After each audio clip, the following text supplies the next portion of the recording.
आपल्या याच्यातच मारायचं नको. मग हे तुम्हाला शोभतंय का प्रभू? आता तुमची नाती कशी? जाऊ दे म्हणे, झाली गेली चूक, आता कुठं ताण घ्यायचा. पण मुलीचं कुंकू पुसलंय, आपल्याला उठवायचं. मारुतीराय फार हुशार होते. मारुतीरायने विचार केला, निसर्गाचं चक्र हे प्रत्येकासाठी सारखं असतंय. काही ठिकाणी मीच वेगळं सांगितलं असेल बरं का. मृतपुत्र जीवविला सांदीपनींचा, याच्यासाठी प्रकार वेगळे असतात. कुठलाही संदर्भ कुठे लावायचा नसतो. हो, त्यासाठी कारण काय असेल, ते कशाकरता उठला असेल, का देवानं प्रयत्न केले असतील, त्याचा वेगवेगळा इतिहास आहे. मारुतीरायनं काही त्यांचे पुरावे दाखल केले. तुम्हाला असं वाल्मिकानं लिहिले तसं वागावं लागतं, तुम्हाला उठीता येत नाही. मला इतकंच बघायचं, ब्रह्मांड ज्याच्या ताब्यात आहे त्याचा जावाई आहे. हे ब्रह्मांड ज्याच्या डोक्यावर आहे अशा शेषाचा तो जावाई आहे. स्वतःच्या मुलीच्या कपाळाचं कुंकलेलं ते पुसलेलं कुंकू पुन्हा डबल लावण्याची ताकद शेषात नाही. इंद्रजिताला मरावंच लागलं काका, मरावंच लागलं. काय श्रीमंत माणूस असेल.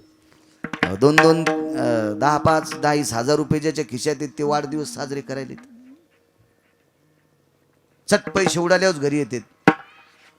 10-20 हजार त्याला उडा, त्याचा वाढदिवस तिकडंच होतो रोडला. तोंडा अंडात कोंबडीचे अंडे काय फोडते, तोंडाला केक काय लावते. माग तर एक जण केक मध्ये मुंडकं दाबल्यावरच मेलं. ही काय पद्धत आहे? त्याचं इतकं तोंड त्या केक मध्ये दाबलं की त्याचा श्वासोश्वासच बंद झाला. हे जागेवरच मेलं म्हणून. आणि वाढदिवस साजरे करणारे सुगंधी द्रव्य पिऊन करतात ना, पिऊन सुगंधी द्रव्य. नाना रंगा द्रव्याना हा ये न सुगंधी. आमच्याकडे अभिषेकात वापरत असतात पूजनाम. ये न सुगंधी द्रव्य पंचगव्य हा नाम नाना सर्वस्थितम सुगंधी पुष्टिव्रधने सर्वस्थिता भयजाये सुगंधीन सर्वादित माल्यादिनी भयदित पुष्पादिनी भयव्याप्ती नाम देवायाम सर्वस्थिता अर्चनोचर्च भवस्थिता नाम विलेपन असं त्याच्याकरता.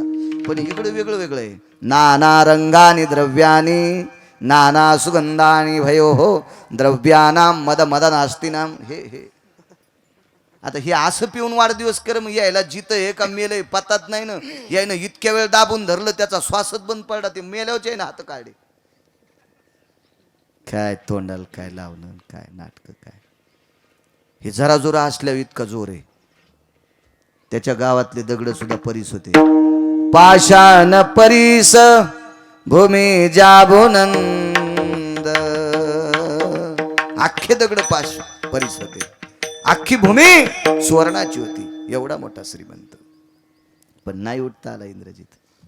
ज्याच्या वडिलाचं एवढं मोठं वैभव, ज्याच्या सासऱ्यांकडचं इतकं मोठं वैभव, त्याचा संबंध विधात्याशी होता, नाते संबंध ब्रह्मदेवाशी होता, तरी पण इंद्रजिताला उठता आलं नाही. तुटला आयुष्याचा दोर, तुटला आयुष्याचा दोरा, तुटला आयुष्याचा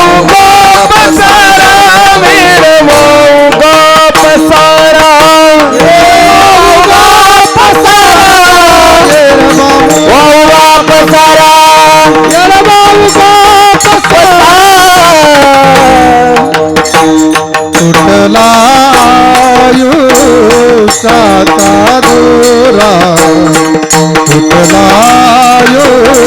आयुष्याचा दोरा,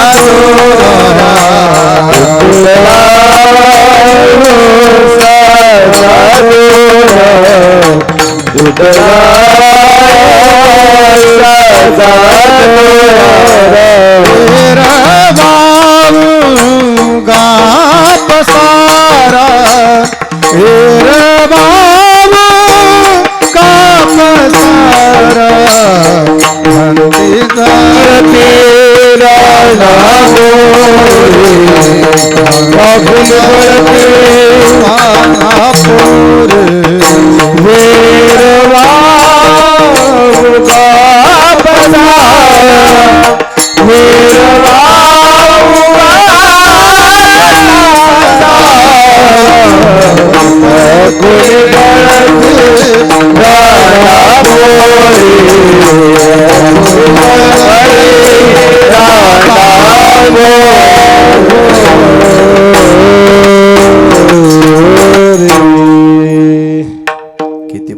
विनंती, एक पुरावा सांगू, पूर्णविराम करू.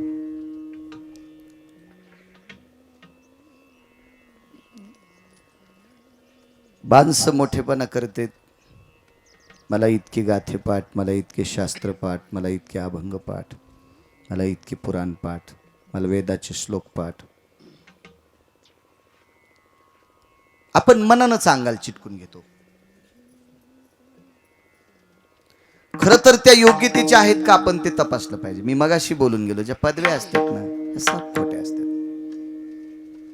मला मागे एक पदवी टाकत होते कुंटे काका, हरिभक्तीपरायण भागवताचे. अरे ठीक आहे, भागवत सांगतो, ठीक आहे. बाळू महाराज गिरगावकर शास्त्री. अरे मी म्हणलो कशाला चुकीची पदवी टाकता, मी शास्त्री नाही ना, कशाला टाकायची पदवी.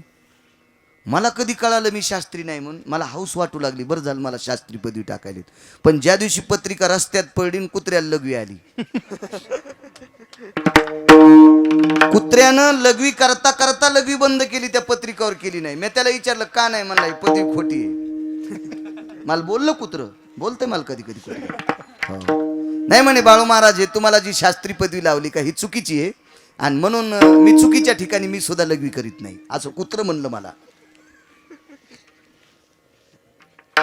मग कुत्र्यांना कळतंय पदव्या खोट्या येतात, चुकीच्या येतात, तर 2-2 पायाच्या कुत्र्यांना कळालं पाहिजे आपण चुकीच्या पदव्या लावून नाही घेतल्या पाहिजे.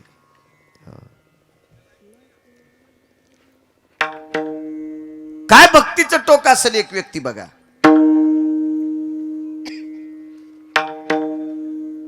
त्या व्यक्तीचं नाव होतं संत शिरोमणी रविदास. ह्या 2-3 जयंत्या सोबत येतात. छत्रपती असतील, रयतेचे राजा शिवाजी महाराज, सद्गुरू शेवालाल महाराज असतील. आता ह्या यानं बघायला भेटतंय ना, डिजिटल वगैरे बॅनर असतील.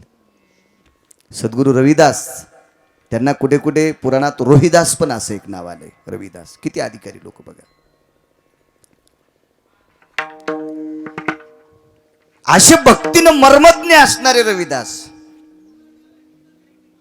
मातृपितृ उपासक होते, सेवक होते. रविदास महाराजांचा व्यवसाय होता बूट आणि चपला शिवणे. चर्मकार कुळात होते ते. शेवटचा पुरावा आहे का आता बजा. आणि पूर्वीच्या काळात ही परिस्थिती नाजूक होती काका, म्हणून शक्यतो 4-4 वेळेस चप्पल शिवून वापरित होते, बूट शिवून वापरित होते. बूट हे मला वाटते जरा जरा मोठं झाल्यावर भेटत होता. बारक्या लेकराला बुटन चपला काहीत नव्हत्या.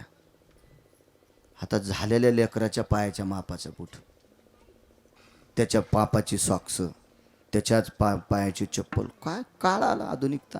इतका काळ टोकाला गेला, इतका टोकाला गेला. हो,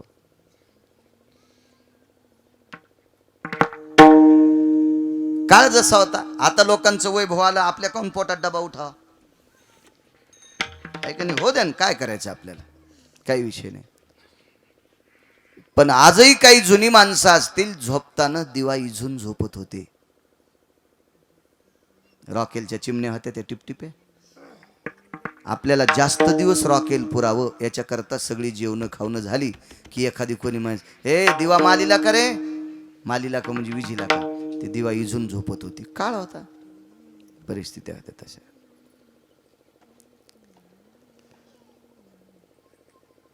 बुट चप्पल शिवून आपला व्यवसाय पोटाचा करायचा. हरी का नाम पेट का धंदा न करे ओ मूर्खांदा. पोटासाठी काम केलं पाहिजे माणसानं. जो काम करत नाही का तो माणूस जर सतत दिसत असेल तर समजायचं आपलं पाप उतू आलं. आळशी माणसांना कमी भेटलं पाहिजे. आळशी माणूस हा हरामखोर असतो, अजय हरामखोर असतो. व्यसनीपेक्षा आळशी घातक असतो. व्यसनी व्यसन कधी करीन माहितीये का, काम करून आलेल्या पगारीचं व्यसन करीन. पण आळशी माणूस इतका हरामखोर, बापानं कमवलेली संपत्ती इकूच खातो. आळशी माणसं मूर्ख असतात, नालायक असतात. काम माणसानं सतत करत जावं. एवढे मोठे रविदास स्वतःच्या पोटासाठी बूट चप्पल शिवायचा धंदा होता त्यांचा. जे काही मिळेल त्याच्यावर संसार दाखवायचा. पण त्यांचा एक मित्र काशीला चालला. तुटला आयुष्याचा दोरा सांगतोय. काशीला जायला निघाले तर म्हणले, मित्र चला आपण. काय बोलत असतील? रविदास म्हणत असतील, रवी म्हणत असतील, रोहिदास म्हणत असतील, आऊजाऊ बोलत असतील, किंवा समवयस्क आता लंगोटीयार असतील. मित्र आपण जाऊ. तर सद्गुरू रविदास महाराजांनी सांगितलं, दादा मी आलो असतो रे, पण मला जरशी अडचण आहे. हे धंदा आहे, सगळ्या गोष्टी येतात. काय म्हणे, धंद्यासाठी तू सगळ्या गोष्टी करतो, देव विसरायला? देवाचा विषय नाही रे म्हणले. माझ्या आई आणि बाबांना झोप येत नाही, आणि त्यांना जर माझ्याशिवाय झोप येत नसेल तर मी काशीला जाऊन काय फायदा आहे? मी पंढरपूरला जाऊन काय फायदा आहे? मी आळंदीला जाऊन काय फायदा आहे? मी देहूला जाऊन काय फायदा आहे? मी पैठणला जाऊन काय फायदा आहे? हा या ते काय लहान आहेत का म्हणले? तू काय लेकरू आहेत का? ते तू त्यांचं लेकरू आहेत, त्यांना तुझ्यामुळं कसं काय झोप येत नसेल? ते बुट शिवता शिवता त्यांची मान हालत होती, आणि त्यांना शेंडी होती मोठी. शेंडीला एक दोरी होती, आणि ती दोरी दुकानातून मागच्या कवाडाच्या फट्टीतून मागच्या घरात होती, आणि मागच्या घरात बंगई होती, आणि त्या बंगईला ती दोरी बांधलेली होती. त्याचे आईवडील त्या बंगईवर झोपायचे, आमच्या सद्गुरू रविदास महाराजांचे. आणि ते बुट शिवता शिवता मान हल्ली, डोकं हल्लं की ती शेंडी हलायची, शेंडी हल्ली की दोरी हलायची, दोरी हल्ली की बंगई हलायची, आणि बंगई हल्ली की त्यांना झोका भेटायचा, आणि त्यांना झोप लागायची. सवय लागून गेली होती. सकाळचं स्नान गिन, देवपूजा, नित्यकर्म आटपलं, जेवण झालं. म्हातारी माणसं होती, ती वयस्कर होती, ती त्या बंगईवर झोपायची. आणि मग महाराज काम करता करता, मुद्दाम काम बंद करून करतच नव्हते, काम करता करताच मान हलत होती म्हणून झोका देत होते. मी तिकडे आल्याच्या नंतर हे बंद पडते, त्याच्याकरता नको म्हणले. काय माणूस आहे म्हणे, देवापेक्षा लय आले का मायबाप, असं त्या मित्राला वाटत होतं. पण रविदास हुशार होते. रविदास महाराजांना माहित होतं, देवापेक्षा हजारो पटीनं आपले मायबाप श्रेष्ठ असते. माय बापे केवळ काशी, तेने न जावे तीर्थाशी. हे वकील साहेबांनी जे कार्यक्रम ठेवला ना आपल्या वडिलांसाठी, त्या वकील साहेबांना पंढरपुरातल्या मालकाच्या हजारो पटीनं स्वतःचे वडील श्रेष्ठ असावे. आणि जो आपल्या वडिलांना मोठं मानतो का, त्यालाच पंढरपुरातला मालक मानतो. माय बापाला न मानणाऱ्या व्यक्तीला पंढरपुरातला मालक, काशीतला मालक मानतच नाही. सकल तीर्थाची दुरे, जे का जाण माता पितरे. 350 गंगेची ताकद आई वडिलात असते. इतकं मोठी शक्ती त्या माय बापात, फार मोठं टोक आहे. नाही म्हणे मी येऊ शकत नाही.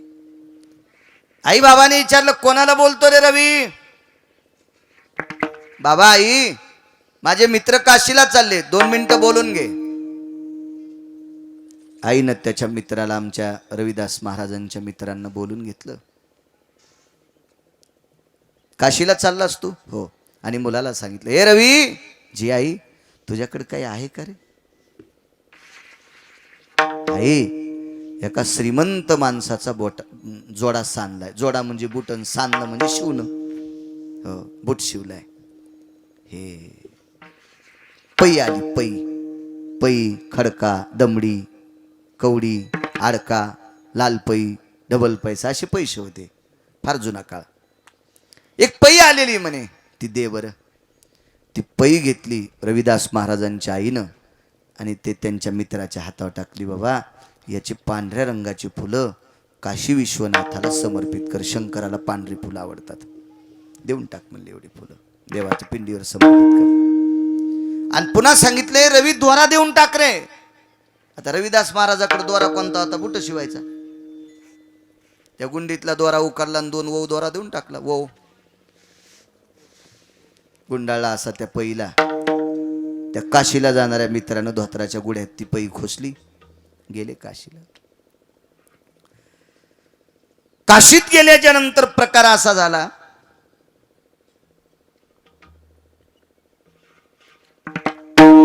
स्नानगिन सगळं आटपलं, नित्यनेम आटपला. भगवान शिवजीच्या दर्शनाकरता, विश्वनाथाच्या दर्शनाकरता ही व्यक्ती चालली. रस्त्यात फुलाचं दुकान होतं. ते फुलं घेतली पांढऱ्या रंगाची, ती पै दिलती ना, ती फुलं घेतली, ते दोरा दिलता, त्या दोऱ्यात ती फुलं ववली, आणि भगवान शिवशंकराच्या पिंडीला अर्ध्या दोऱ्याचा हार आणि अर्ध्या दोऱ्याचा हार दारातल्या नंदीराजाला घातला आणि तो पिंडीवर तो हार टाकल्याबरोबर असा गोल करून तो हार टाकला तर त्या पिंडीतून आवाज आला. आयुष्य गेलं काका पुजाऱ्याचं, अजून पिंड बोललीच नव्हती. आज कोण आहे बघितलं ते एका वारकऱ्याला बोलते पिंड. वा. राहिले मुक्कामी दुसऱ्या तिसऱ्या दिवशी स्नाना करता पुन्हा त्या पात्रात पवित्र गंगेच्या पात्रात पोचले. यांचं स्नान आटपलं, बुक्का गोपीचंद वगैरे लावला, गाथा गीता काढा वाचू लागले. तेवढ्या अवकाशात गलबल सुरू झाली यांची, बायकांची. काही गोष्ट घडली की यांना लवकर कळती, यांच्यामुळं जगात बी कळती.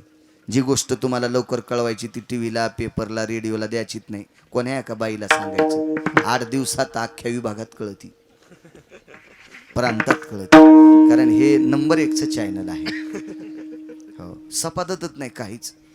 हो, खरं सपादत नाही, खोटं सपादत नाही. काय तुमचा दोष नाही, काय निसर्गाचा नियम आहे. तुम्हाला कशाला मी वाईट म्हणू. कारण मी सुद्धा संसारिक आहे, मला सुद्धा बायको आहे. मी काय संन्यासी थोडाच आहे तुमचं तुम्हाला नाव ठेवलं.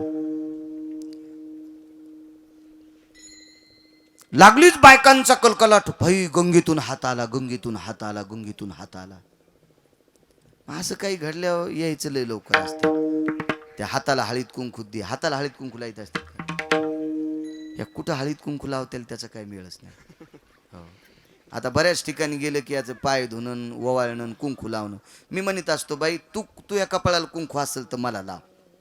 तुला टिकली मला काऊन आबाबाई करायली तू टिकली लावायली मला मग कपाळ भरावली. आता तुला कुंकू लावल्या तू कपाळ खाजवतोय, मग का लोखंडाचं आहे का? हे आगाव पण आहे नाही का नाही. मी म्हणत असतो नुसते 2-3 तांदूळ टाक, मला नको कुंकू लाव. नाही तर आधी तुला लावून मग मला, मग सारं कपाळ भरेव.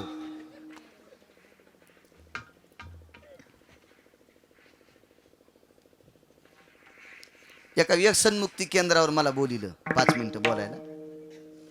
व्यसनमुक्ती केंद्र मी मगाशी बोलून गेलो ना, पदव्या खोट्या, पैसे दिले की काही भेटत आहे. त्या केंद्राला मानधन शासनाचं, आणि म्हणून व्यसनमुक्ती केंद्र टाकलं. ज्यानं टाकलं तो पाणी पितच नाही.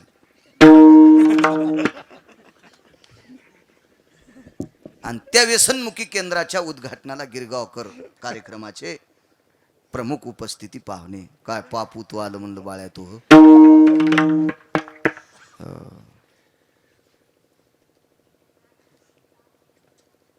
काय करता त्याला इलाज नाही. लय वेळेस असेच प्रसंग आहेत खूप ठिकाणी. जाऊ दे काय बोलावं, पुन्हा यायचे सुरूच राहते ते दुकाने. हे काय हे टाकून देते ना खटखट खटखट खटखट. काय भीती, काय खरं बोलायला काय भ्यायचं काका, काय त्याला विषय त्याला.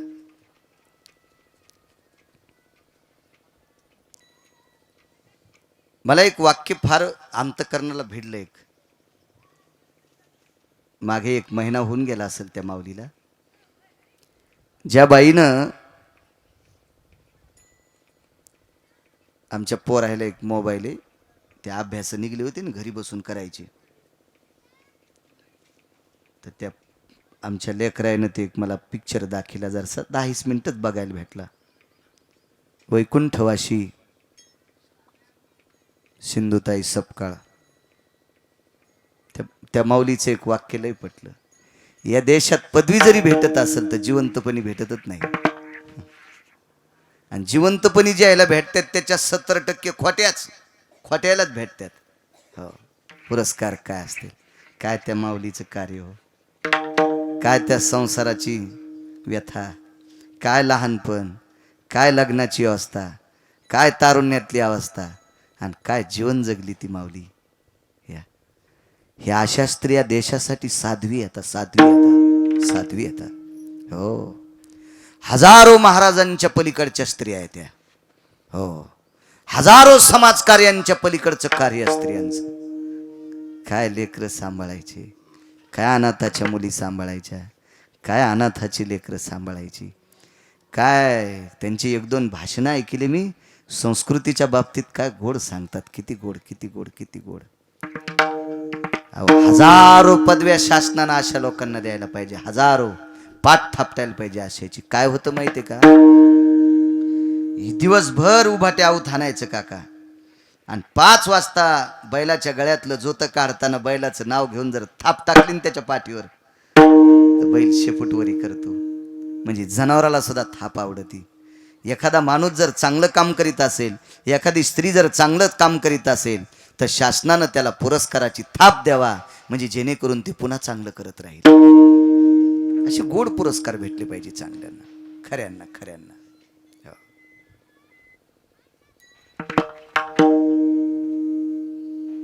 नाव घेत नाही. आप्पा महाराज एका माणसाला पद आहे संप्रदायातलं, वारकरी संप्रदायातलं, आणि त्याच्याकडं शेळ्या सांभाळायला येतात. बोकडे कोणाला की तू देऊ.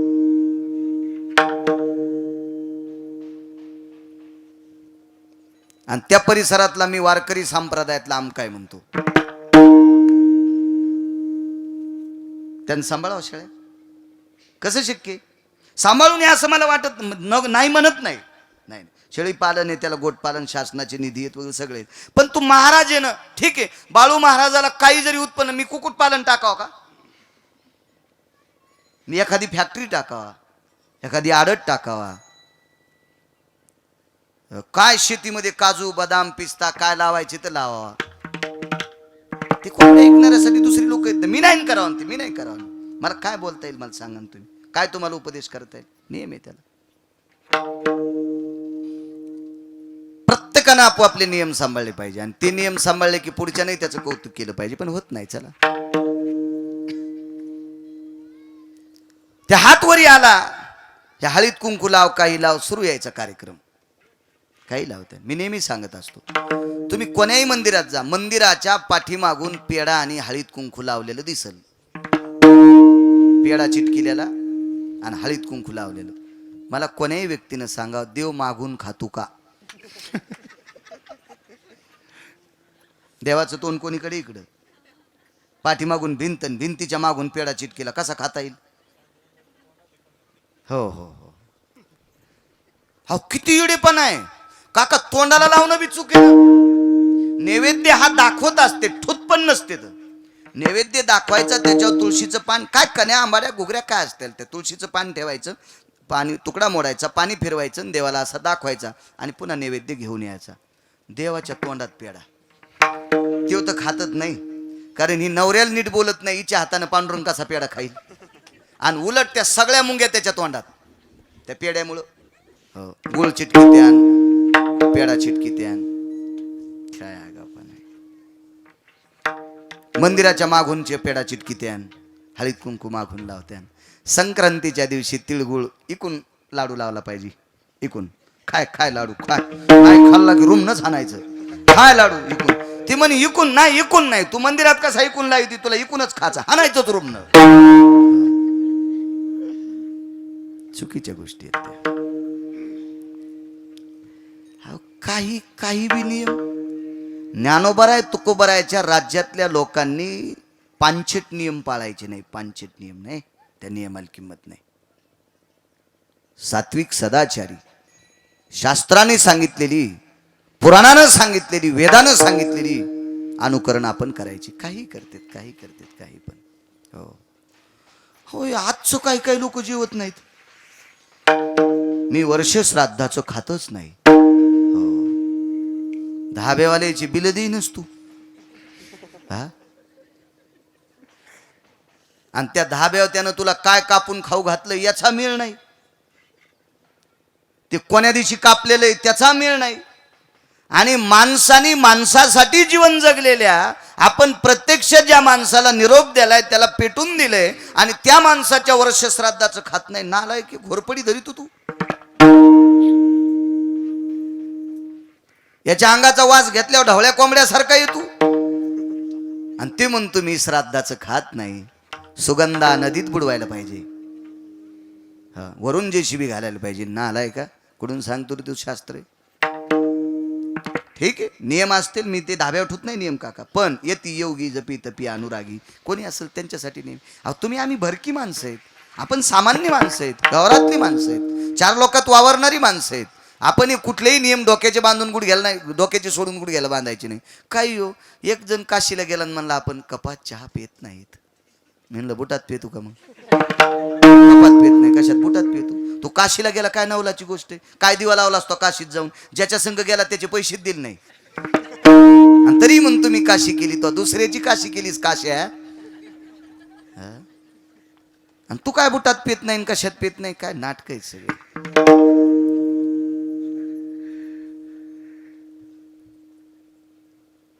असो, तो हात आला. कुंठे काका काय काय टाकलं नसेल देवजानी त्या हातावर. कोणी पैसे टाकले असतील, कोणी पेढा टाकला असेल, साखर टाकली असेल, कोणी कपडे टाकले असतील. हातावर पडलं की हात गायब व्हायचा, पुन्हा हात वरी. हातावर पडलं की हात गायब व्हायचा, पुन्हा वरी. आणि मग ही जी व्यक्ती आहे, वारकरी व्यक्ती, रविदास महाराजांचा मित्र संत शिरोमणी रविदास महाराज, चर्मकाराच्या कुळात होते. त्यांनी दिलेली ती आदली दमडा पै, त्याचे जी फुलं होते का, 4-5 फुलं पडशीत होते. आणि मग लक्षात आलं, काहीच हात घेणं, आपण 2-3 फुलं त्याच्यावर टाकावं. ते फुलं टाकल्याच्या नंतर काकाचा हात इसकटला. त्या हातानं फुलं घेतले, हात मिटला आणि हात अदृश्य झाला.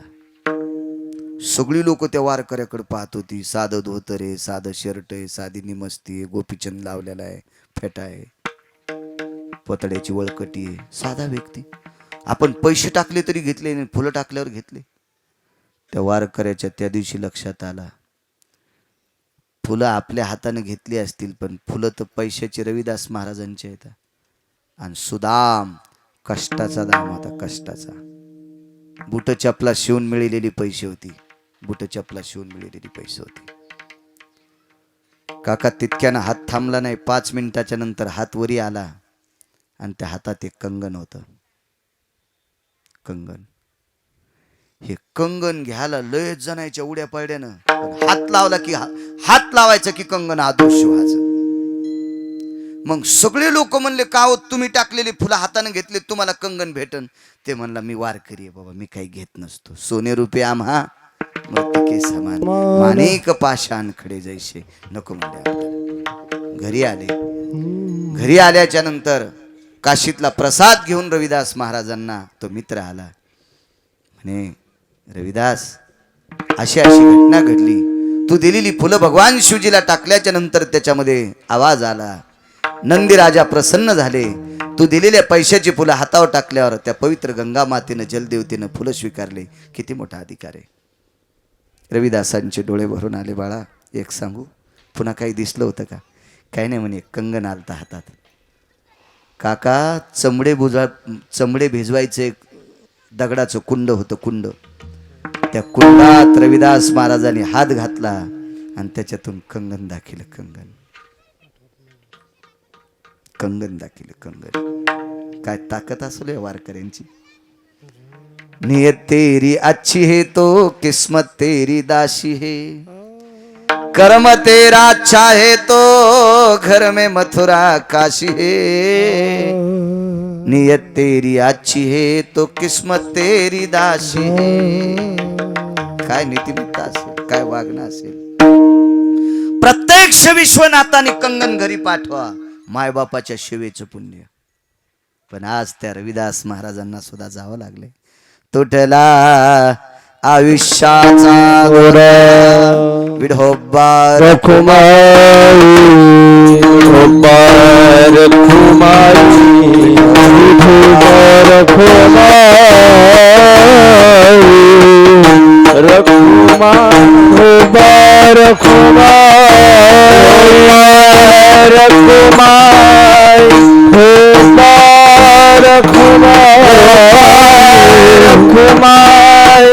विढोबा रखुमाई,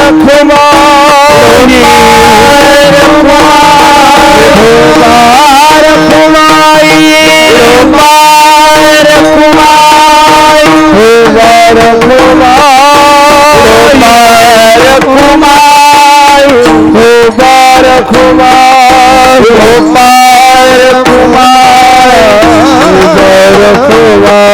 विढोबा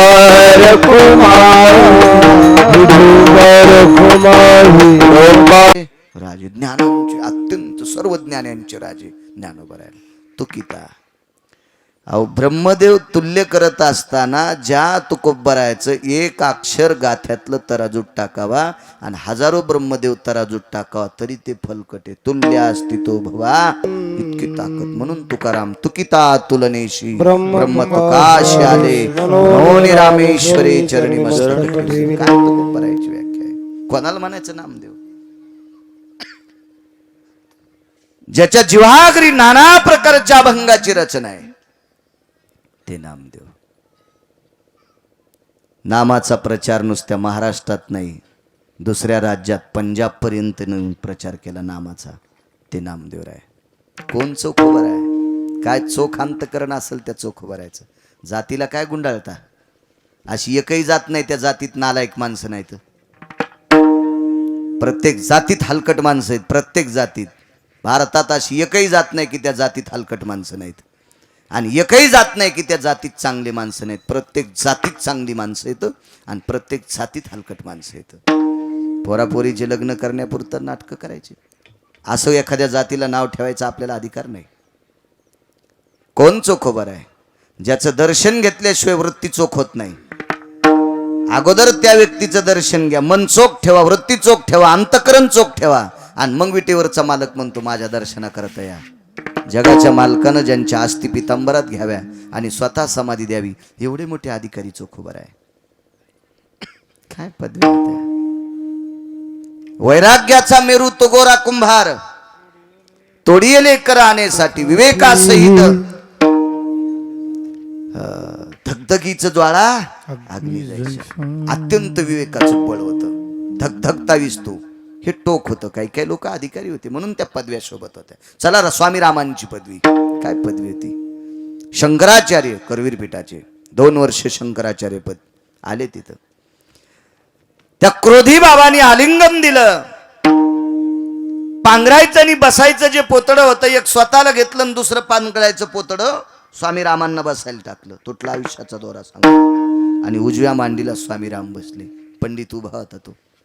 काय अधिकारी लोक असतील. ए पंडित, काय मला मूर्ख म्हणत होतास? मला पागल म्हणत होतास? मला घाणेरडा म्हणत होतास? मला क्रोधी म्हणतोस? त्या पंडिताने विचार केलं. मी म्हणलो स्वामी रामांपाशी. स्वामी राम अजून एकही शब्द बोलले नाही. हे म्हाताऱ्याला कसं कळालं? याचंच तर नाव साधू आहे. सगळं आपलं साधू त्याला नसतेत म्हणत साधू. ज्यानं 6 धुवून काढले त्याचं नाव साधू. आपलं साधू तर सगळेच आहेत. जगात एकही माणूस नाही आपलं साधल्याशिवाय काम करतो. गप्पा हाणायला माणसं 1 नंबर असते. विश्वासाठी माणसं बेजार होतात ती संत असतात. कस काय कळालं? लटलट लटलट कापत होतं ते पंडित. तुटला आयुष्याचा दोरा सांगतोय. चल इकडे म्हणे, काय घाबरू नकोस, 1 लोटाभर पाणी आण. खापराचा लोटा होता. त्या गंगेतून पाणी घेऊन गेलं. पाणी आणलं. स्वामी रामांनी पाणी पिलं. क्रोधी बाबांनी पाणी पिलं. त्याला सांगितलं तू बी पाणी पे. त्यालाही पाणी पाजलं. आणि मग त्या क्रोधी महात्म्याने सांगितलं स्वामी रामांना, राम जेवून जावं लागेल. आमच्याकडे 2 घास खाऊन जावं लागतील. किती मोठ्या माणसाचा दोरा तुटतो याच्यावर सांगतोय. अशोकराव गेलेत. हे वकील साहेबाला मान्य करावं लागेल. कीर्तन ऐकल्यानं मेलेली माणसं उठून बसत नसतात, पण दुःख विसरण्याची ताकद कीर्तनामुळे येते. याच्याकरता कीर्तन ऐकायचे. खरं नाही, मोठ्या लोकांची पुरावे, अधिकारी लोकांची दाखले आपल्याला कीर्तनात ऐकायला भेटतात. स्वामी रामांनी विचार केला, आपल्याला हे बाबा जेवाय म्हणते तिथं चूल नाही पेटलेली, एखादं पात्र नाही, डबा नाही, पीठ नाही, तांदूळ नाही, तेल नाही, भुरकी नाही, चटणी नाही, मीठ नाही, काय नाही, काय काय कटून जेवण. त्या पंडिताला सांगितलं, ए पंडित आइए इधर, हे 3 दगड मान. 3 दगड मान. ते 2-3 वाळलेली फांदी ते लाकडान घाल चुलीत. पेटवायची कशानं? हान दगडाव दगड. घर्षण केलं, विस्तू पेटविला. पेटव. टेक त्याच्यावर 1 गाडग. तिथे कुठं दुसरी पात्र होती. टेकलं. टाक त्याच्यात पाणी.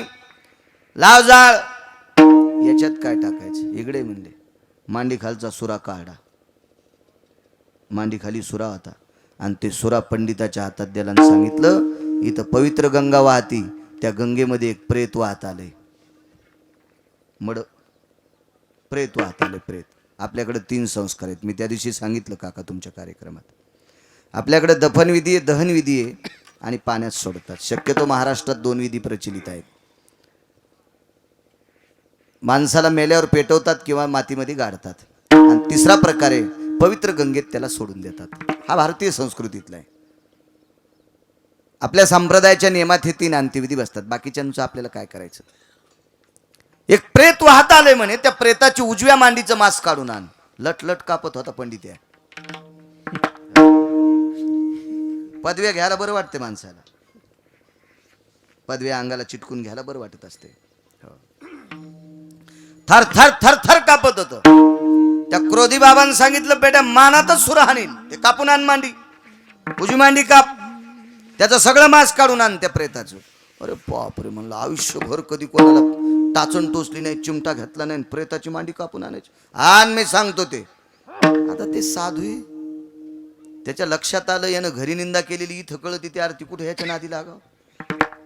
आणि गेलं ते पंडित आणि त्या प्रेताची मांडी कापता कापता याची 2 काढणे कापले. भीती वाटू लागली ना प्रेताचे. मड्याजवळ जावं वाटतं वे माणसाला. माणसं लय हुशार असते. एक जणाला विचारलं का हो माणूस जाळल्याच्या नंतर राग गंगेला नेऊन टाकल्यावर त्याच्यावर 3 दगड काउंट होते म्हणले पुन्हा म्हातार वापस येऊन म्हणून. वरून 3 दगडाचं वजन त्याच्यावर होते. इतकी माणसं हुशार आहे. ते वापस येत असतं वय. त्यांनी चटक म्हणून तुला ठेवले ना, आता कशाला वापस येईल ते.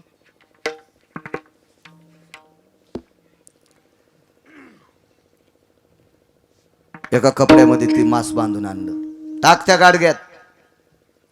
वरून 1 दगड झाकला त्या गाडग्यावर. मांस शिजलं. स्वामीराम हात हातपाय धुतले. पहिल्यापासून आपल्याकडे पद्धत होती हातपाय धुवायची. मधात बंद झालती, आता कोरोनानं पुन्हा सुरू केली. नाही तर माणसं हातच धुईन गेले. कोणाचा चुना. तंबाखू खाणार तर इतकी येडगळ. तंबाखू कोणाची ग, चुना दुसऱ्याचा घेत असतात का. जाऊ दे, आमचं शास्त्र नका मानू, विज्ञान तर मानी जाणं. मला सांगा आता, मला उगाच कान गुदगुद करायला तर मी तुम्हाला म्हणीन का काका खाजवा, मी माझा लगेच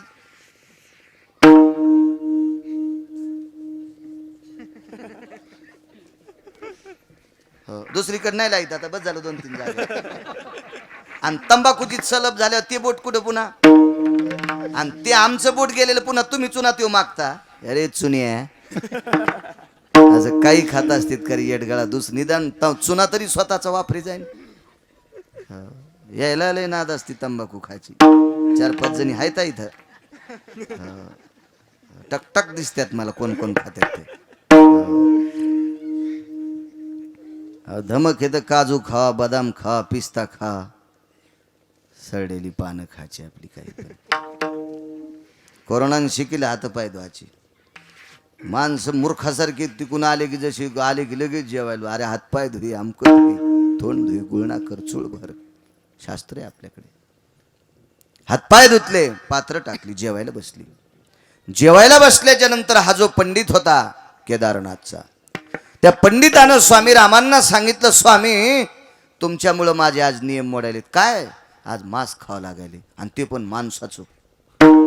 स्वामी राम म्हणले, अरे करवीर पीठाचा शंकराचार्य पद भूषवणारा मी व्यक्ती, मला या साधू पुढं मांस खावं लागते, तू काय कथा.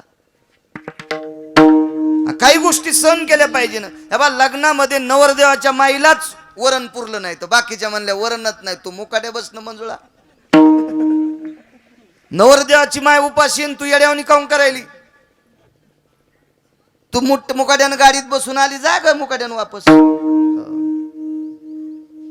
स्वामी रामांनी सांगितलं, अरे मी करवीर पीठाचा शंकराचार्य, मलाही मांस खावं लागतं, तू काय कथा. नाही म्हणला, सगळं जीवन मातीत गेलं. मी एक काम करू का म्हणला, वरून उडी टाकतो ना आत्महत्या करतो.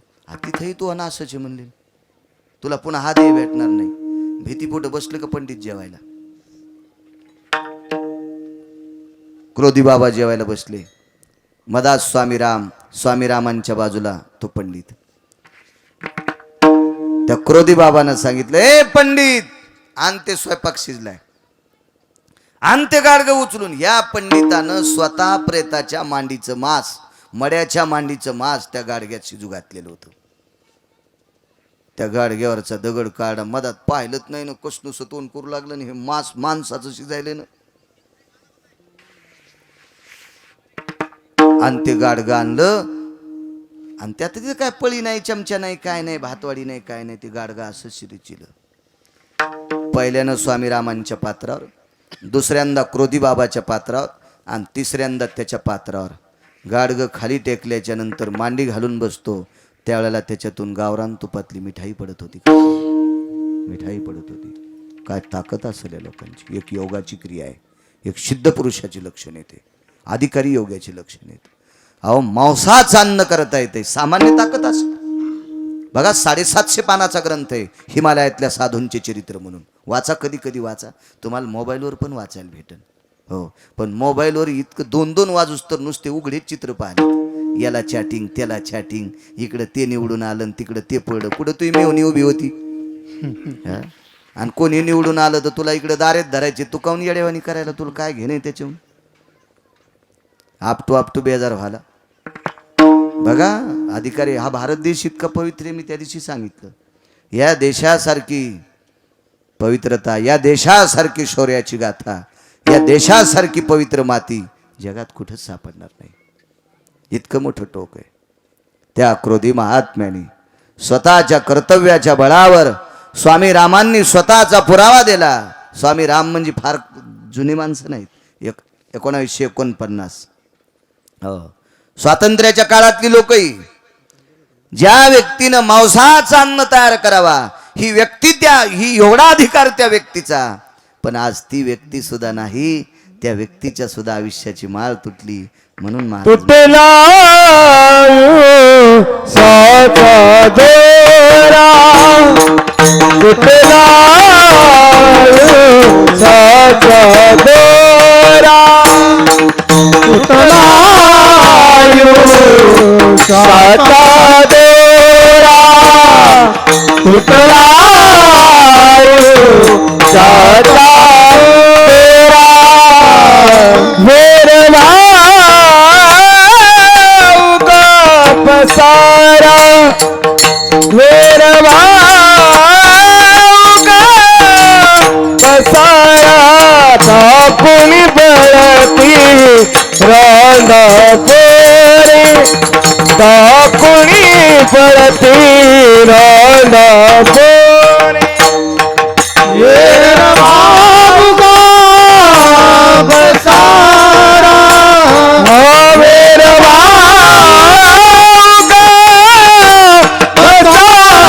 तापुनी बळती रांदा पोरे, तापुनी बळती रांदा पोरे.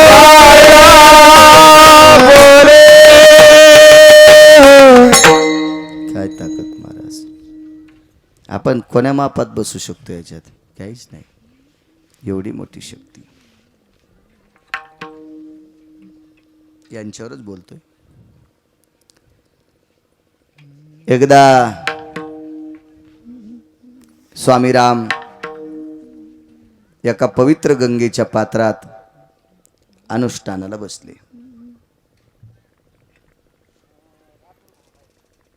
फार सुंदर निमकरोली नावाचे एक महात्मा होते.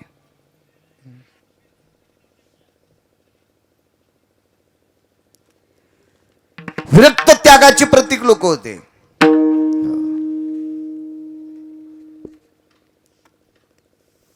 अरे, यांचे शिष्य स्वामीरामांचे अनुष्ठानाकरता बसले. स्वामीराम सोबत आहेत, बशीला अनुष्ठानाकरता. येतो म्हणे बाळा मी.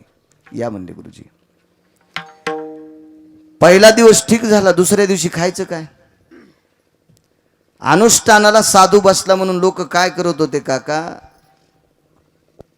गंध लावत होते, अक्षदा टाकत होते, फुलं अंगावर टाकत होते. खाला काय देत होते? आंघोळी येणारी माणसं थोडीच खाला आणत असतात, काही जेवण्यासाठी काहीच नाही. काय करावं काय न करावं. नुसता हला हारांचा फुलांच्या माळांचा वर्षा होता, जेवण्यासाठी काहीच नाही. तिसऱ्या दिवशी विचार केला, ज्या गुरुजींनी आपल्याला अनुष्ठानाकरता बसवलंय त्या गुरुजीवर श्रद्धा ठेवा. डोळे झाकले, गुरुजीचं स्मरण केलं आणि भगवान शिवजीचं नामस्मरण सुरू केलं. दुपारी 2:30 वाजता अनुष्ठानावर उठले. सुंदर असं झाड, त्या झाडाच्या सावलीखाली बसले. तेवढ्या अवकाशात वाहत्या पाण्याकडे लक्ष गेलं. त्या वाहत्या पाण्यात एक पिवळं धमक एक पात्र चमकत होतं. पाण्याच्या जवळ गेले तर त्या गंगेच्या पात्रातून एक असा हात वर आलता आणि त्या हातावर एक पिवळं पात्र होतं. ते पिवळं पात्र सुवर्णाचं होतं. त्याच्यात जाऊन पाहिलं तर गावरान तुपातली गाईच्या दुधातली खीर होती. आणि त्या गंगेतनं आवाज आला, गुरुदेव तुम्ही अनुष्ठान करता, तुमच्याकरता काहीच नाही, एक भुक्ता आहात तुम्ही, ही रोजची रोज खीर घेत जा. खिरीचं पात्र पात्रावर इचिलं, ते पात्र पुन्हा त्या हातावर टेकलं, हात अदृश्य झाला. रोजची रोज असं होऊ लागलं. यांच्या सानिध्यात काही 10-5 काही लोक येऊ लागले. ते पात्र आल्याच्या नंतर त्यांनाही पात्र वाढायचं. अक्षय पात्र होतं, त्याच्यातली खीर संपत नव्हती. सगळ्याची जेवण झाली की ते पात्र पुन्हा हातावर टेकायचं, हात अदृश्य व्हायचा. एके दिवशी स्वामीराम आले. का रे म्हणे, तुमची व्यवस्था काय जेवण्याची? अनुष्ठान सुटल्याच्या नंतर जेवता काय? कोण व्यवस्था करते? कोणीच नाही म्हणले, गंगा माता करते. तुझं अनुष्ठान सुटणार आहे आज, बघू आपण काय कोण देत आहेत.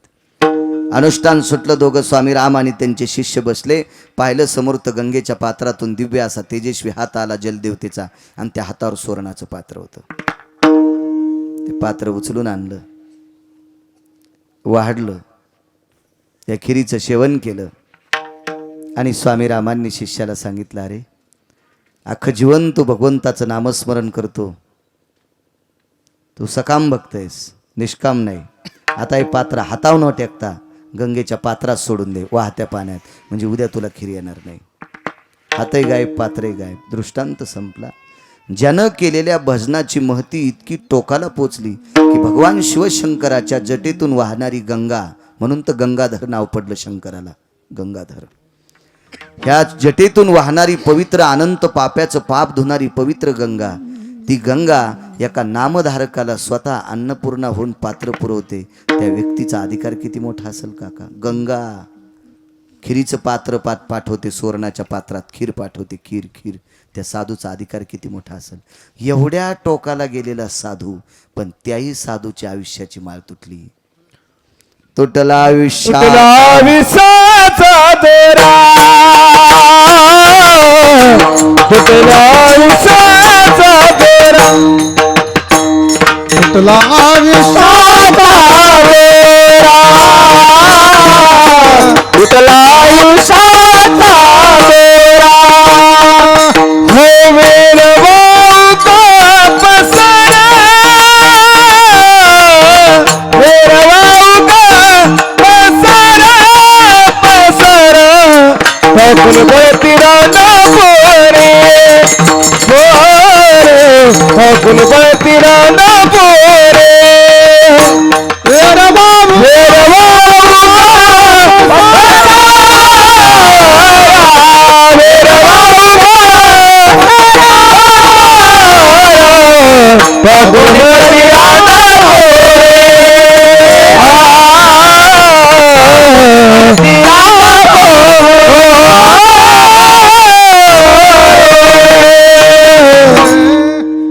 किती मोठी माणसं. तुम्ही कोण्याही क्षेत्रात बघा,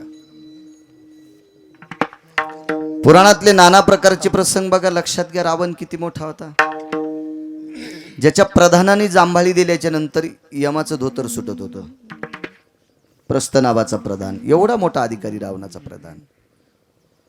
रावणाला इंद्रजित नावाचा जो मुलगा आहे ना, याचं नाव वेगळं आहे, पण याला इंद्रजित नाव का पडलं? यानं 17 वेळेला 33 कोटी देवांचा राजा, ज्याच्याकडे 222 कामाची सत्ता आहे. आपल्या भारतात फार काय झालं तर मंत्र्याला 1 किंवा 2 पद असतात. खरं तर एकच पद असते. जास्त जर स्वार्थी असेल आणि त्याची सत्ता असेल तर ते 2 पद घेतो. 3-3, 4-4 पद नसतेच वाटते मंत्री. मला तर आपल्याला राजकारण कळत नाही, पण टीव्हीवर ऐकायला भेटतं ना. हो.